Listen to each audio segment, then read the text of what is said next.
Shariat islomiyada, bizi dinimizda eng ko'p savob va'da qilingan hadis shu bo'ladi, bilib olinglar. Bundan boshqa hadis yo'q. Payg'ambarimiz sollallohu alayhi vasallam hadisda aytibdilarki, qaysi inson uydan chiqsa, g'usul qilsa, kiyimini to'g'rilasa, atirlarini sepsa, bir-biriga o'xshaydi hadislar hammasi. So'ngra masjidga kelgandan so'ng bir-birlarining ustidan yelkasidan oshib o'tmasa degan. Mana bu kasallik ham bor bizda. Oxiri keladi, bir o'ng tarafga qaraydi, chap tarafga qaraydi. Sir buzilganiga ancha bo'ldi, raislar yo'q hozir, birodarlar.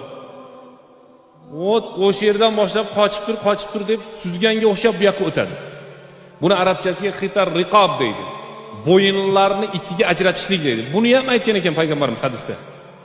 Shu ishlarni qilsa-yu, so'ngra bo'yinlarni ajratmasdan kelgan joyga ijlis haysu yantahi bikal majlis deydi. Joy tugagan joydan boshlab o'tirsa, mana birinchi qator, ikkinchi qator, uchinchi qator shunday qilib o'tirsa, so'ngra gapirmasa, so'ngra tinglab tursa, so'ngra jumani o'qisa, har bir qadamiga, bitta qadamiga 1 yillik roza, 1 yillik tahajjud.